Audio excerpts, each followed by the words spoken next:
दिवाळीच्या वेळी टीव्हीवर जाहिरात दिसल, उठा उठा दिवाळी आली, अमोक अमोक याची वेळ आली. तसं लक्षात घ्या, उठा उठा निवडणूक आली, आता गद्दारांना घरी बसवण्याची पवार वेळ आली. आणि त्यामुळे आदरणीय शरदचंद्रजी पवार साहेबांच्या मार्गदर्शनाखाली हे सरकार येणार. आणि मगाशी तुम्ही इच्छा व्यक्त केली साहेब सगळ्यांनी, विलक्षण योगायोग आहे. वाळव्याचा माणूस वर्षावर जावा अशी इच्छा व्यक्त झाली. आज पावसाच्या रूपानं वर्षाच वाळव्यात आली. त्यामुळे नियतीच्या मनात काय आहे हे करण्यासाठी तुम्हाला ताकद लावावी लागेल. ही ताकद आई जगदंबा तुमच्यापैकी प्रत्येकाला देऊ. आणि आज जवळपास 67 मतदारसंघातून शिवस्वराज्य यात्रा जाऊन आली. या 67 मतदारसंघातून शिवस्वराज्य यात्रा जाऊन आल्यानंतर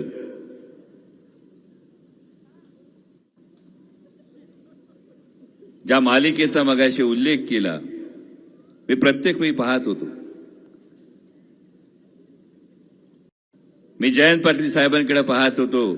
मगाशी जानकर साहेब म्हणाले भाकरीचा विचार नाही, झोपेचा विचार नाही. जर विचारलं काल रात्री किती वाजता झोपले तर 4, 4:15ला झोपले, 2:15 वाजेपर्यंत गड इंग्लजला होते. आणि आज सकाळी 7 वाजता उठून परत वाईकडे रवाना झालेत. आणि हे आज नाही सुरू, मी 9 ऑगस्ट पासून बघतोय. 9 ऑगस्ट पासून अव्याहतपणे हा माणूस धावतोय. आणि हे अव्याहतपणे करत असताना कुठेही तक्रार नाही, कुठेही चेहऱ्यावर चिंतेचा लवलेश नाही. आणि हे सगळं करत असताना आदरणीय शरदचंद्रजी पवार साहेबांचा विचार हा महाराष्ट्रातल्या प्रत्येक माणसापर्यंत पोहोचवत असताना जेव्हा जयंत पाटील साहेबांना पाहिलं तेव्हा स्वराज्य रक्षक संभाजी मालिकेत एक वाक्य होतं. शंभूराजांच्या तोंडी ते वाक्य होतं, गड्या काही झालं तरी बापाला विसरायचं नसतं. त्याच्या सुरकुतलेल्या चेहऱ्यात आपण सुख होऊन व्हायचं असतं. आणि हे जे काही नातं असेल, म्हणजे तुम्ही अनेक घोषणा दिल्यात, पण मला असं वाटतं महाराष्ट्राच्या जनतेच्या मनात काय हे आदरणीय शरदचंद्रजी पवार साहेबांना अचूक कळतं. आणि पवार साहेबांना काय करायचंय ते जयंत पाटील साहेबांना इतकं अचूकपणे दुसऱ्या कुणाला समजत नाही. आणि म्हणून अभिमान वाटतोय कार्यकर्ता म्हणून जयंत पाटील साहेबांच्या नेतृत्वामध्ये काम करत असताना. नेत्यांचे आदेश पाळणारे अनेक असतात, पण अभिमानानं सांगतो की होय आमचा नेता असा आहे जिथं आम्हाला आमच्या मनातलं मांडता येतं, जर पटलं नाही तर हक्कानं भांडता येतं. आणि तरी सुद्धा आमचा नेता पाठीवर हात ठेवून सांगतो आपल्याला लढायचंय डॉक्टर, एवढ्यात हतबल व्हायचं नाही. आणि हे नेतृत्व म्हणजे आदरणीय जयंतराव पाटील साहेब आहेत. आणि त्यांच्या मार्गदर्शनाखाली शिवस्वराज्य यात्रा काढत असताना खरंच खूप शिकायला मिळालं, खूप अनुभवायला मिळालं. पण आज खरं तर तुम्ही इतकं प्रेम दिलं, इतका विश्वास दिलाय, तरी तुमच्याकडे काहीतरी मागायला आलोय. तुमच्याकडे मागायला आलोय कारण पुढचे 35 दिवस संघर्षाचे, काळ संघर्षाचा, वेळ संघर्षाची आहे. आणि मला जसं अभिप्रेत होतं तसंच झालं की आता इस्लामपुरात, वाळवा तालुक्यात परत सभा घ्यायला यायची गरज नाही. ऐकून आलं नीट नाही. ही तुतारी तर वाजणार आहे. तुमच्याकडे मागायला आलो तो वेगळं मागायला आलोय. फक्त वेळ मागत नाहीये, तर जेवढं महाराष्ट्रात नातं होत आहेत, पै पाहुण्यात या सगळ्या ठिकाणी सांगायचंय तुतारी वाजवायची, तर मगाशी दिलेली घोषणा खरी ठरणार आहे, एवढं लक्षात ठेवा.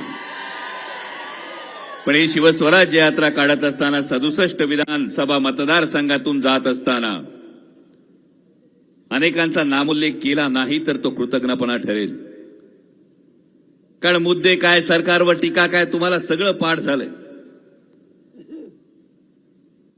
पण आमचे युवकचे प्रदेशाध्यक्ष महबूब भाई शेख असतील, सुनीलजी गव्हाणे असतील, पंडितजी कांबळे असतील, या प्रत्येकानं महाराष्ट्राच्या प्रत्येकाच्या मनातल्या ज्या भावना आहेत त्या जागवल्या. अनेकांना वाटलं होतं मोठमोठे वक्ते नाहीत असं काय होणार, पण जयंत पाटील साहेब नेहमी म्हणायचे की अ गेला तर आमच्याकडे ब आहे, ब गेला तर आमच्याकडे क आहे, कारण आमच्याकडे हे सगळं घडवणारं विद्यापीठ म्हणजे आदरणीय शरदचंद्रजी पवार साहेब आहेत. आणि याचा प्रत्यय हा ठिकठिकाणी या सगळ्या लोकांच्या भाषणांमधून, त्यांच्या मुद्द्यांमधून हा ठिकठिकाणी येत होता. इतकंच नाही तर जे नाटक आपण याच्या आधी बघितलं ते करणारे केशव पेडणेकर असतील, संतोष पवार असतील, महेश कोकाटे असतील, संपूर्ण टीम असेल, या संपूर्ण टीमचं कौतुक केलं पाहिजे. आणि तितकंच पडद्या मागून ही शिवस्वराज्य यात्रा इतक्या मोठ्या प्रमाणावर यशस्वी करण्यामध्ये ज्यांचा मोलाचा हात होता त्या आदिती नलावडे असतील, आमचा नीरज महाकाळ असेल, आणि पडद्या मागचा या शिवस्वराज्य यात्रेचा हिरो कोण असेल तर ते राजवर्धन पाटील आहेत. हे प्रामाणिकपणे इथं मांडलं पाहिजे, कारण हे श्रेय घ्यायला कधी कोणी येत नाही, पण ज्यांनी केलं त्यांचं सांगितलं पाहिजे. आणि हे सांगत असताना नेमकी ही शिवस्वराज्य यात्रा जात असताना प्रत्येक ठिकाणी प्रतिसाद जो मिळाला, हा प्रतिसाद जो मिळत होता, हा प्रतिसाद मिळत असताना आम्ही कोणीही या समजत नाही की हा प्रतिसाद आमच्यापैकी कुणालाही नव्हता. हा प्रतिसाद फक्त एका व्यक्तीच्या विचारांसाठी होता, आणि ते नाव म्हणजे आदरणीय शरदचंद्रजी पवार साहेब. रवींद्रनाथ टागोरांच्या गीतांजली या काव्य संग्रहातल्या काही पंक्ती आठवतात. सूर्य अस्ताला जाताना त्याच्या मनात विचार आला की मी अस्ताला गेल्यानंतर जगाचं काय होईल, जगावर अंधाराचं साम्राज्य पसरेल. तेव्हा एक इटुकली पणती धिटाईनं पुढे आली आणि ती म्हणाली, तू अस्ताला गेल्यानंतर मी तेवत राहीन, प्रकाशानं अंधारावर विजय मिळवतो, याचा जगाचा यावर विश्वास बसेल.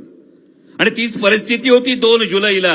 अनेक राजकीय पंडितांना वाटत होतं पक्ष गेला, चिन्ह गेलं. ज्यांना लहान लेकरासारखं हाताच्या तळहाताच्या फोडाप्रमाणे जपलं होतं असे अनेक नेते सोडून गेले. आता काय होणार? आणि एक 84 वर्षाचा योद्धा म्हटला, मी लढणार.